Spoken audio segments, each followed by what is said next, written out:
मंडळी राम राम. अपेक्षित असलेला निकाल लागलेला आहे. काल विधानसभेचे अध्यक्ष डॉक्टर राहुल नार्वेकर यांनी निकालाचं वाचन केलं. निकाल सगळ्यांपर्यंत आला. आपण पण ते बघितलं असेल मित्रांनो. मोका राग पखड ठाकरे गटाच्या कार्यकर्त्यांनी म्हणा किंवा सगळ्यांनी केलेले आपण बघितलं. ज्याच्या विरुद्ध निकाल जातो तो लगेच सांगतो की लोकशाहीची हत्या आहे, अमकं आहे तमकं आहे, आम्ही सुप्रीम कोर्टात जाणार. ठीक आहे, या सगळ्या गोष्टी चालू राहणार आहे मित्रांनो. यांच्याकडून शिंदे साहेबांकडून रिझल्ट लागल्यानंतर ही आगपाखड होणार हे अपेक्षित होतं. पण सगळ्यात जास्त जी आगपाखड मला विशेष वाटते ते म्हणजे राऊत साहेबांची. बरोबर आहे की नाही? राऊत साहेब म्हणे की चोरांच्या हातात निधी दिला. तर न्यायाधीशच गुन्हेगाराला भेटायला जातो, चोरांना भेटायला जातो, तर निकालाची अपेक्षा काय लागणार आहे? कालचं परादितचं वक्तव्य होतं त्यांचं मित्रांनो. आणि आता पूर्ण सगळं चोरांचं झालं, पक्ष पण चोरांचं झालं. कोण एकनाथ शिंदे, कोण राहुल नार्वेकर, त्यांना आम्ही काही किंमत देत नाही. बाळासाहेब ठाकरेंनी स्थापन केलेला पक्ष शिंदेना द्यायचं काय राईट आहे? नार्वेकरांना म्हणा किंवा निवडणूक आयोगाला म्हणा. सगळ्या बाईट्स तुम्ही ऐकले असेल. आता हे जर चोरांच्या हातात जर सगळ्या गोष्टी गेल्या, बरोबर आहे की नाही? मला काय सांगायचं ते समजून घ्या मित्रांनो. राऊत साहेबांनी स्पष्ट केलं की हे सगळे चोर आहे. आता या चोरांनी निवडून जर दिले यांना, त्यांनी आता राजीनामा द्यायला हवा. राज्यपाल राज्यसभेच्या सदस्यत्वाचा, खासदारकीचा देणार आहे का राजीनामा? देतील का राजीनामा ते? आता ह्या चोरांच्या जीवावरच ते खासदार झालेले ना. आता शिंदे साहेबांच्या अनेक आमदारांनी ती मागणी केलेली की आमच्या जीवावर तुम्ही खासदार झालेले, तुमच्यात हिंमत असेल तर तुम्ही राजीनामा द्यायला हवा. देतील का राजीनामा राऊत साहेब? जे चोरांचे सरदार किंवा चोरांच्या हे खोके घेऊन सगळं सेटलमेंट केली किंवा नार्वेकर साहेबांनी सुद्धा फिक्सिंग केली आणि 2 दिवसापूर्वीच हा रिझल्ट याच्याकडून लिहून आणला म्हणजे भाजपच्या केंद्रीय नेतृत्वाकडून, आणि आमच्यावर अन्याय केला. आमचा पक्ष जरी संपवण्याचा प्रयत्न जरी केला तरी जनता उठून उठणार आहे, पेटून उठणार आहे आणि भाजपाला भुईसपाट करणार आहे. हे सगळ्या गोष्टी आपण ऐकल्या असेल मित्रांनो. तर ह्या सगळ्या माध्यमातून मला सांगायचं का, आता राऊत साहेबांनी या सगळ्यांवर चोरांचा आरोप केलेला आहे. आता त्याच्यावर माझ्या मते राम कदम साहेबांनी हक्कभंग नोटीस आणणार असं काहीतरी ऐकण्यात आलेलं आहे. आता ते हक्कभंग नोटीस येईल नाही येईल ते नाही माहिती मला मित्रांनो. परंतु राऊत साहेबांचं जे वक्तव्य आपण ऐकलेलं आहे की चोरांकडे पक्ष गेलेला आहे, तर मग या चोरांच्या जीवावर खासदार झालेले महाचोर राजीनामा देतील का?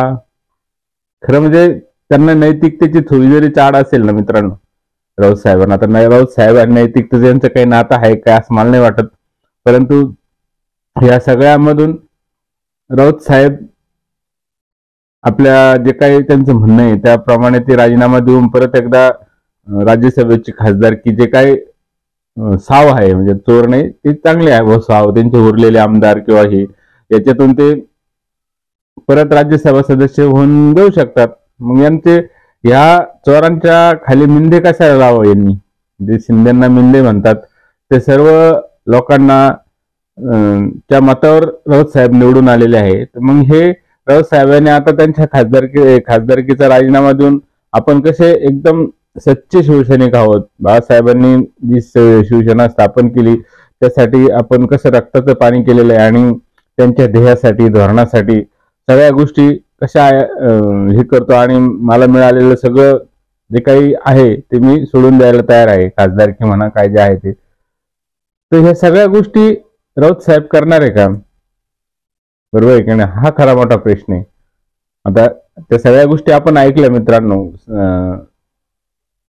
उद्धव ठाकरेंच्या त्यांच्या ह्या सगळ्या मित्रांना असे राऊत साहेब आता राजीनामा देणार आहे का? चोरांच्या जीवावर खासदार झाले, खरं त्यांनी लगेच राजीनामा द्यायला पाहिजे होता 1.5 वर्षापूर्वीच. कारण यांनी पक्ष फुटल्यानंतर त्यांनी जे काही आरोप केले, खोके घेऊन गेले व आता यांनी खोके दिलते का या सगळ्या आमदारांना निवडून येण्यासाठी? तर या सगळ्या गोष्टी मित्रांनो फक्त बोलायच्या असतात.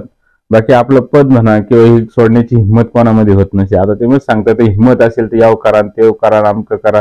त्यांचे नेते आदित्य ठाकरे सुद्धा म्हणतात की हिंमत असेल तर राजीनामा द्यावा शिंदेनी आणि परत निवडून यावा. अहो तुम्ही भाजपाबरोबर निवडून आले त्यावेळेस महाविकास आघाडी स्थापन करताना किंवा मुख्यमंत्री पद सांभाळताना राजीनामा देऊन परत निवडून आले होते का?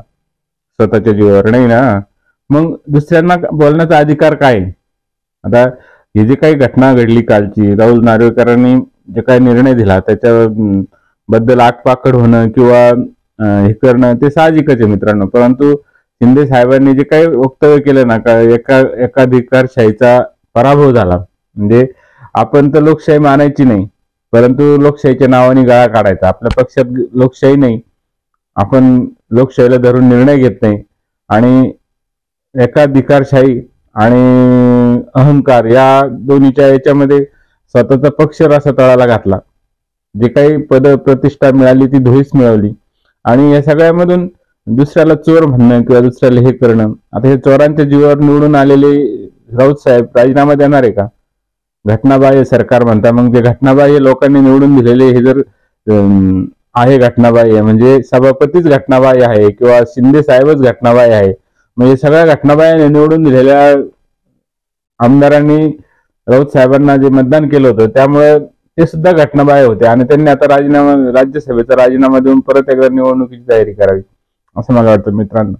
पण राऊत साहेब ते करणार नाही, कारण त्यांच्यात ती हिंमत नाही परत निवडून येण्याची. आणि पुढच्या काळामध्ये काय होईल ते आपण बघूच मित्रांनो. आता त्यांनी किती जरी गमजा मारल्या परंतु याच्यातून सावध होण्याची त्यांची स्थिती काही दिसत नाही.